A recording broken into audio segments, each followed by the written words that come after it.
Hey everybody, Kennis here. Hope you're doing great. I'm having a great day today. Today I'm talking about why Gibson Les Pauls and Gibson guitars do not stay in tune very well.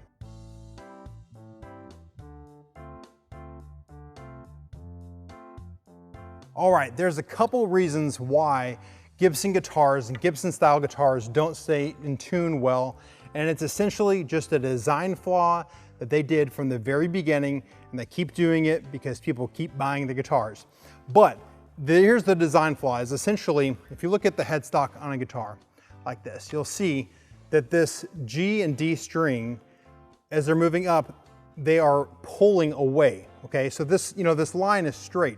It's going straight, straight, straight, and as soon as it hits this nut, it's immediately getting an angle to the right and to the left on both the G and the D string.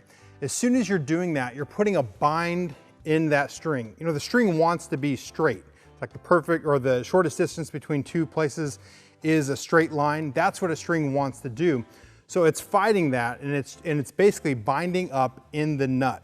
So that's the reason, the number one reason why, is because those strings are spreading apart. But then there's also a couple other flaws that make it even worse. One thing might make it worse too is the fact that a lot of guitars, not just Gibsons, but just in general, come with a cheaper nut. If you have a really good quality nut that's cut properly, it's gonna cut down on that binding happening in the nut. It's gonna be in better tune. Also, just in general, the style of nuts, I'm not sure if this really makes a difference or not, but to me it does. If you look at the difference between a Fender guitar and a Gibson guitar, look how much thinner the Fender nut is than the Gibson nut. More material, more opportunity for it to bind up.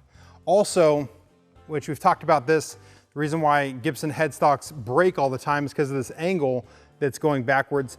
That angle just makes that bind even worse. So you have kind of like a perfect storm of binding in the nut with specifically the G and the D string.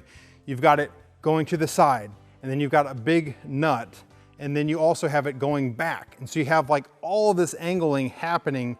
And so that is why Gibson guitars, Gibson style headstock guitars do not stay in tune as well as other guitars. If you look at a Fender Stratocaster, you'll see that the strings basically go straight up and down. The strings aren't pulled to the side one way or the other.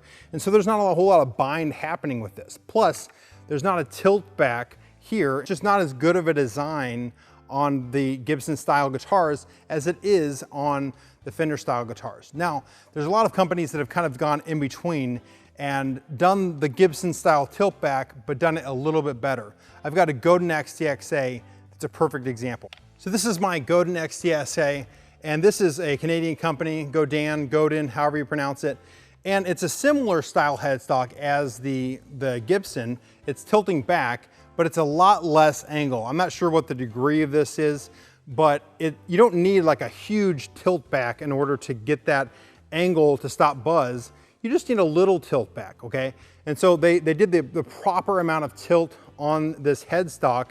Plus, if you look at this one, straight up and down, these strings basically, even though they spread a little bit, if you look at these strings, they're basically going straight up. Compared to the Gibson, look at the difference in that. Similar style headstock guitars, but on the Gibson, the G and the D strings are getting pulled to the side. That's why there's so much tuning problems with it. So anyway, hopefully this video was helpful to you. If it was, hit the like button, subscribe to my YouTube channel, and I'll see you in another video.